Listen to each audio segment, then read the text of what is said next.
Hello dear students, आज हम discuss करेंगे epicotyl and hypocotyl. Epicotyl, the region of embryo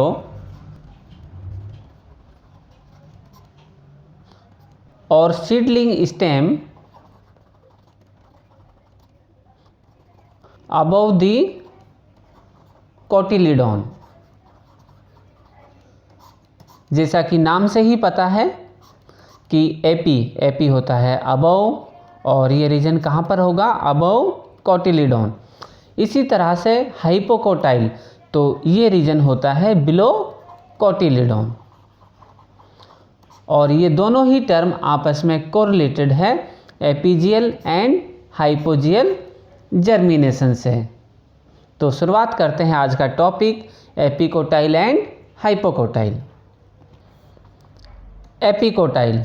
epicotyl, the area of embryonal axis between the plumule and cotyledonary node। तो हमारे पास में है एक कॉमन बीन, एक डाइकोट सीड, और जब हम इस डाइकोट सीड को ओपन करते हैं तो इसमें हम ऑब्जर्व करते हैं एपिकोटाइल रीजन। तो ये एपिकोटाइल रीजन कहाँ पर है? बिटवीन प्लूम्यूल, ये है इसका प्लूम्यूल, और यह है इसकी कोटिलिडोनरी नोड।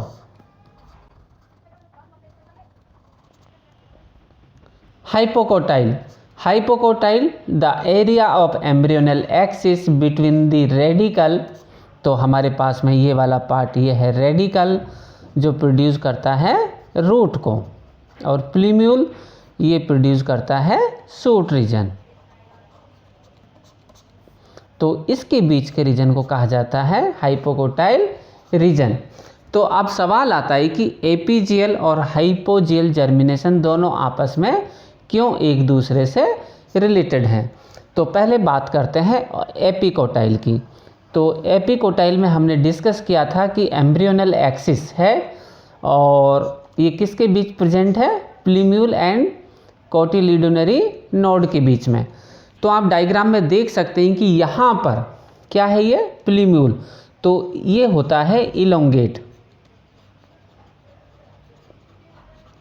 जब प्लूम्यूल इलोंगेट होता है तो इलोंगेट होने पर सीड ये होते हैं अंडरग्राउंड। तो आप देख सकते हैं कि ये हमारे पास में एक सीड में हुआ जर्मिनेशन। तो जर्मिनेशन जब होता है तो अपर साइड यहाँ बनता है प्लूम्यूल, और ये रेस्पॉन्सिबल होता है शूट के लिए। और यहाँ पर बनता है रेडिकल, और ये रेडिकल रेस्पॉन्सिबल होता है रूट के लिए। तो एपिकोटाइल में इलोंगेट क्या होता है? प्लूम्यूल, और प्लूम्यूल क्या प्रोड्यूस करता है? शूट इलोंगेशन के लिए रेस्पॉन्सिबल है। तो इस वजह से इसमें सीड्स दे रिमेन्स अंडरग्राउंड, की सीड होते हैं अंडरग्राउंड, और इसीलिए इसे कहा जाता है हाइपोजियल जर्मिनेशन। हाइपोकोटाइल में हमने डिस्कस किया था रेडिकल, और रेडिकल ये रीजन होता है जो रूट को इनिशिएट करता है।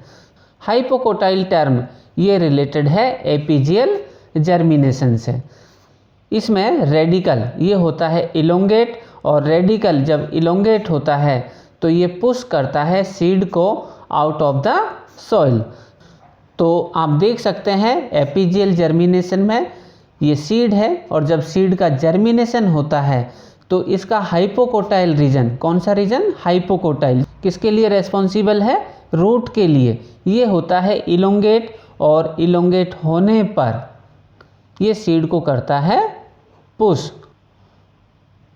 Outside of the soil.